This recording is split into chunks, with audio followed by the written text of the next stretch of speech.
ഇന്ന് രാവിലെ 10 മണിക്കാണ് മൂലേപ്പാടം അരയാട് എസ്റ്റേറ്റിൽ വെച്ച് കാട്ടാനാക്രമണം ഉണ്ടാകുന്നത്. ജാർഖണ്ഡ് സ്വദേശി ഷാരു ഒറവോൺ എന്ന് പറയുന്ന ടാപ്പിംഗ് തൊഴിലാളിയാണ് കൊല്ലപ്പെട്ടിരിക്കുന്നത്. നമ്മളിപ്പോൾ ഈ അപകടമുണ്ടായ സ്ഥലത്താണ്. ഇവിടെ വെച്ചാണ് ഈ കാട്ടാന ആക്രമണം അഴിച്ചുവിടുന്നത്. തൊഴിലാളി ഇവിടെ ഈ ടാപ്പിംഗ് കഴിഞ്ഞ് ഇവിടെ മൊബൈൽ ഫോൺ വിളിച്ചുകൊണ്ട് ഇവിടെ ഇരിക്കുകയായിരുന്നു. അതിനിടയിൽ ഈ ഭാഗത്തു നിന്നും ആന വളരെ പെട്ടെന്ന് തന്നെ വന്ന് ഈ തൊഴിലാളിയെ ആക്രമിച്ചു എന്നുള്ളതാണ് ഇതുമായി ബന്ധപ്പെട്ട് ഒപ്പമുണ്ടായിരുന്നവർ പറയുന്നത്. ഇപ്പോൾ നമ്മോടൊപ്പം ഒരു അബ്ദുള്ള എന്ന് പറയുന്ന ടാപ്പിംഗ് തൊഴിലാളി ചേരുകയാണ്. അദ്ദേഹം ഈ ഷാരുവിനൊപ്പം ഉണ്ടായിരുന്നയാളാണ്. എന്താ ഒന്ന് സംഭവിക്കുന്നത്? ഞാൻ അവിടെ നിൽക്കുമ്പോഴാണ് ആന ഇതിലങ്ങോട്ട് വരുന്നത്. ഇതിലങ്ങോട്ട് വന്നപ്പോൾ തന്നെ ഞാൻ വിളിച്ചു പറഞ്ഞു എല്ലാവരോടും, ആനതാ വരുന്നുണ്ട്, ആ മണ്ടിക്കുളി പറഞ്ഞു എല്ലാവരോടും. അപ്പോൾ ഇയാൾ ഇവിടെ പോയി പാർമ ഫോൺ ചെയ്തിരിക്കുകയാണ്. അപ്പോൾ ഇയാൾ ആന അടുത്തെത്തിയപ്പോഴാണ് ഇയാൾ കാണുന്നത്. അങ്ങനെ അയാൾ ഇങ്ങോട്ട് ചാടി ഇറങ്ങിയതാണ്. ഒപ്പം ആനയും വന്നിട്ട് ആന അയാളെ പിടിച്ചിവിടെ തള്ളിയിട്ട് ചവിട്ടി എഴുതിയിട്ട് 4 ചീറലും ചീറിയിട്ട് ആന ഇതിലാണ് പോകുന്നു. ഇങ്ങോട്ട് പോയി.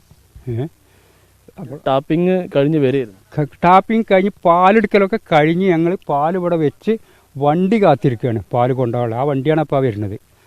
അപ്പോഴാണ് ഇത് സംഭവിക്കുന്നത്. വണ്ടി ഒരു തലക്കുന്ന് പാലെടുത്ത് വരുന്നുണ്ട്.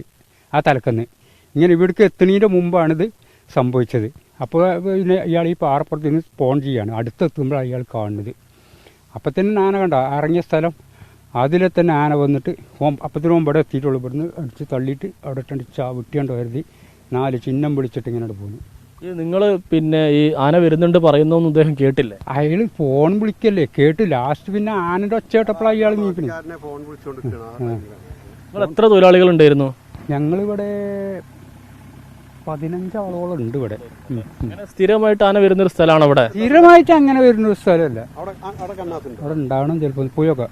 സ്ഥിരമായിട്ട് അങ്ങനെ ആന അങ്ങനെ പകലൊന്നും വരും. രാത്രിയൊക്കെ ചിലപ്പോൾ അങ്ങനെ അങ്ങോട്ടും ഇങ്ങോട്ടും ഒക്കെ പോകുന്നല്ലാതെ പകല് പിന്നെ പുറത്തു കൂടെ ഒക്കെ അങ്ങോട്ടും ഇങ്ങോട്ടും നടക്കുന്നില്ലാതെ ഇവിടെ അങ്ങനെ ഇങ്ങനെയുള്ളൊരു സംഭവം ഉണ്ടായിട്ടില്ല.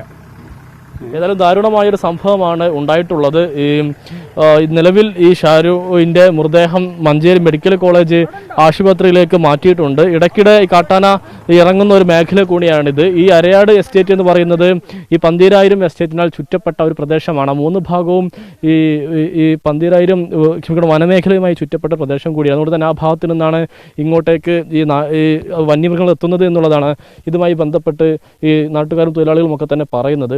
ഇപ്പോൾ ആന കാട് കയറിയെന്ന് തോന്നുന്നു അല്ലേ? കാട് കയറിയുണ്ട്. ഇതിൽ പോയിട്ട് ഇവിടുത്തെ ബംഗ്ലാവിൻ്റെ അതിൽ പോയിട്ട് അങ്ങോട്ടാണ് കയറി. അവിടെ സോളാർ ഫെൻസിങ് ഒക്കെ ഉണ്ടാക്കുക, ചവിട്ടി പൊളിച്ചിട്ട് അതിലാണ് പോയത്. കാട് കയറ്റുക ചെയ്ത്? കാട് ഇവരൊക്കെ ഓടിച്ച് അങ്ങനെ കയറ്റി വിട്ടാ.